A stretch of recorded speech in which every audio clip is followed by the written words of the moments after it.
Gabi, sou uma média vestibulanda e hoje a gente vai falar sobre rotina, mais especificamente sobre como era a minha rotina no cursinho Ângulo. Uma informação muito importante, eu fiz parte da turma de medicina, então esse planejamento de curso assim que eu vou explicar para vocês se referem tanto à medicina online quanto para as turmas do presencial, porque eles têm o mesmo cronograma basicamente, só muda o formato. Se vocês quiserem informações a respeito da turma de tarde, da turma de noite, por exemplo, eu não vou saber muito responder as perguntas de vocês, porque eu não cursei, então eu não sei como que funcionam esses cursos. Mas, qualquer coisa, vocês entram no site oficial deles, na aba de cursos e concursos de bolsas, e lá vocês vão ver todas as turmas que eles oferecem, o horário semanal, quais simulados eles oferecem durante o ano e tudo mais. Eu tinha aula de segunda a sábado, sim, a gente tinha aula de sábado, mas isso eu acredito que é uma coisa, assim, universal no mundo dos cursinhos, porque todo curso de medicina você precisa estudar bastante, então a gente sempre acaba tendo aula de sábado. Eu tinha 7 aulas por dia, com exceção de terça e quinta-feira, mas isso eu explico depois. Vamos para as aulas de manhã. As aulas começavam às 7 horas da manhã e terminavam 1h45 e depois a gente almoçava. A gente tinha 7 aulas no período da manhã, como eu disse antes, e cada aula durava 50 minutos. Entre uma aula e outra, a gente tinha um intervalo de 5 minutos, e sim, é um tempo bem apertado, só servia para pegar uma água ou ir no banheiro no máximo, não dava para fazer muita coisa. E aí a gente tinha também o horário do café, então a gente tinha 4 aulas, tinha o horário do café, que durava 35 minutos, e depois tinha mais 3 aulas que ia até 1h45, e aí a gente almoçava. Terça e quinta a gente também tinha aula à tarde. Eu lembro que de terça-feira eu tinha 2 aulas de redação na parte da tarde, que ia das 3 até 1h45. E na quinta-feira as aulas iam se alternando entre aulas de sociologia, filosofia, hack de biologia e tutorias. Então, por exemplo, em uma quinta a gente tinha hack de biologia e sociologia, aí na outra quinta a gente tinha filosofia e tutoria, e isso ia se repetindo durante o nosso ano até o período de revisão. As tutorias não eram aulas, eram basicamente uma palestra que ajudava a gente a organizar a maneira como a gente estudava. Então cada tutoria tinha seu tema. Então a gente tinha a tutoria de revisão, né, como a gente podia revisar os conteúdos de uma forma mais produtiva, como a gente podia se organizar para fazer vários vestibulares diferentes ao longo do ano e esse tipo de coisa. As aulas de hack são aulas basicamente de aprofundamentos de temas que a gente não conseguia ver com muitos detalhes na parte da manhã. Essas aulas também eram bem mais ativas, porque os professores sempre disponibilizavam listas que eles mesmos até faziam alguns exercícios durante a aula com a gente, e se sobrasse algum exercício da lista, ou eles deixavam para casa, ou então eles faziam na próxima aula. Então é bem importante você frequentar as aulas de hack. Principalmente porque a gente também tem aula de hack de física e de matemática, só que essas aulas, no cronograma da época, elas faziam parte das aulas de manhã, então a gente não precisava ver elas à tarde.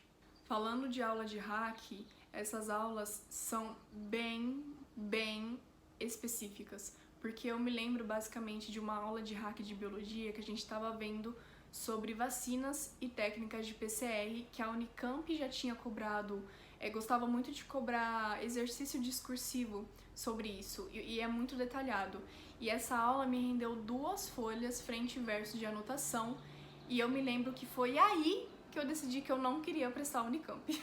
Muita gente tem dúvida se o Ângulo oferece curso de inglês e espanhol, né, por conta do Enem, mas eles só oferecem aulas de inglês que na época eram dadas segunda-feira de tarde, na parte da tarde também, só que eu não participei dessas aulas, eu estudei inglês por conta mesmo, e eles têm até a apostila de inglês também. Então, recapitulando até aqui as informações que foram dadas, se você for seguir o cronograma deles certinho, vocês vão ter aulas de segunda a sábado, e também vocês podem ter aula à tarde de segunda, terça e quinta. Não sei se isso vai mudar até você estar vendo esse vídeo, mas no ano de 2024 foi isso. E aí, depois das aulas, 2 horas da tarde, a gente tinha acesso aos plantões. O cronograma do plantão geralmente é fixo, a não ser que acontecesse algum imprevisto, mas aí geralmente eles avisavam no grupo da sala. E não é todo dia também que a gente tem plantão de todas as matérias. Então, por exemplo, a plantão de história só acontecia de quinta-feira. E aí você tinha que remanejar os seus estudos para quinta-feira você ir no plantão de história. Dependendo da matéria, a gente tinha mais de um plantonista por matéria. Então, o que é bacana porque você pode revezar e ver qual que tem a melhor didática para você, maior paciência e esse tipo de coisa. E os plantões aconteciam de segunda a sábado também. Vamos falar agora de simulados. Os simulados do ângulo ocorrem em dias bem diversos. Vamos começar então falando sobre simulado Enem.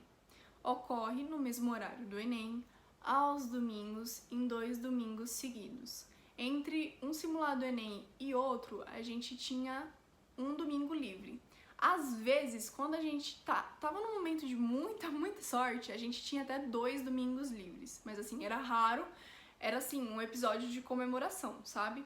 Então, por exemplo, a gente fazia o Enem dia 1 em um domingo, fazia o Enem dia 2 no domingo seguido, e aí tinha um domingo livre. E aí a gente fazia o Enem dia 1, o Enem dia 2, e assim ia até acabar, enfim, o mês, o ano, enfim, isso se repetia ao longo do ano. Falando agora sobre simulado FUVEST, eles aconteciam na semana, não tinha dia fixo, e a gente fazia eles na parte da manhã, das 8 da manhã até 1 da tarde.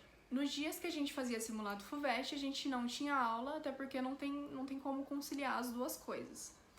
E aí, os simulados dissertativos FUVEST, geralmente eles eram aplicados na quarta-feira, mas não toda quarta-feira, era uma coisa mais esporádica. E aí eles duravam das 3 horas da tarde até umas 6, 7 horas da noite, dependendo se era FUVEST dia 1, que ia ser aplicado, ou FUVEST dia 2. Então, assim, já tá dando pra notar que a gente vivia no cursinho e visitava a nossa casa, né? O ângulo também oferece outros tipos de simulados, né? Como o ERJ, Santa Casa, Unesp, Unifesp, Einstein, mas eles acontecem em menor quantidade, tipo assim, estourando uns 2 simulados de cada por ano, sabe? 2 simulados Einstein, 2 simulados Santa Casa, estourando mesmo. Tem banca que era só uma durante o ano e só. E aí eles eram aplicados, tipo assim, sábado depois das aulas pro aluno que ia fazer aquele vestibular, que queria, né, praticar e tudo mais. Quando a gente entra no curso, a gente tem acesso ao calendário anual, que aí lá tem todos os simulados que a gente vai fazer durante o ano. Aí você consegue se planejar melhor. Não era tipo assim, chegou quarta-feira de manhã, bomba, simulado FUVEST dissertativo à tarde, sabe? Geralmente a gente sabia antes que a gente tinha que fazer naquela quarta um simulado dissertativo FUVEST ou enfim, outro tipo de simulado. Nos momentos de revisão, a gente tinha uma grade mais light, porque eles já tinham sugado toda a nossa produtividade, toda a nossa alegria, o nosso encanto com a possibilidade de entrar numa faculdade ao longo do ano todo. No período de revisão, que acontecia mais pro final do ano, tava todo mundo na merda, tava todo mundo de saco cheio, ninguém aguentava ver a cara mais de ninguém. Então, assim, a gente tinha uma grade mais light, isso eu quero dizer. Ou as aulas começavam um pouquinho mais tarde, ou elas terminavam um pouquinho mais cedo, mas era assim, questão de minutos, não vai achando que a gente podia chegar lá 9 horas da manhã, que não era assim que a banda tocava, entende? Era questão de minutos. Então essas aulas eram com foco em exercícios, então a gente via exercícios da apostila de revisão, ou exercícios que os professores separavam, né, faziam uma lista à parte, tudo mais, e aí a gente via esses exercícios em aula e ajustava teoria, relembrava alguma coisa que a gente tinha visto lá no começo do ano, que a gente já tinha esquecido. E era isso, gente. Por hoje é só. Eu espero muito que esse vídeo tenha sido útil pra você. Se você tiver alguma dúvida, pode deixar aí nos comentários que eu respondo assim que possível. E assim, eu sei que parece maçante, e realmente eu não vou mentir pra vocês, é muito cansativo, você tem que dar muito de si, mas o ângulo é um cursinho de muita qualidade. Eu sempre gostei da maioria dos professores do ângulo, porque eles são bem contentes, eles chegam sempre alegres na sala de aula, fazem brincadeiras durante a aula, então não é algo assim que você chega, senta na sala de aula, fica de bico calado por 50 minutos e sai. Rola ali uma comunicação aluno-professor, o que é bem legal. Tava até pensando em gravar um vídeo sobre a minha rotina pós-aula, né? A rotina que eu criei pra eu seguir. Então, assim, se vocês se interessarem, deixem aí nos comentários também. Não se esqueçam de me seguir nas minhas redes sociais, se inscreverem no canal. Por hoje é só. Beijos e até o próximo vídeo.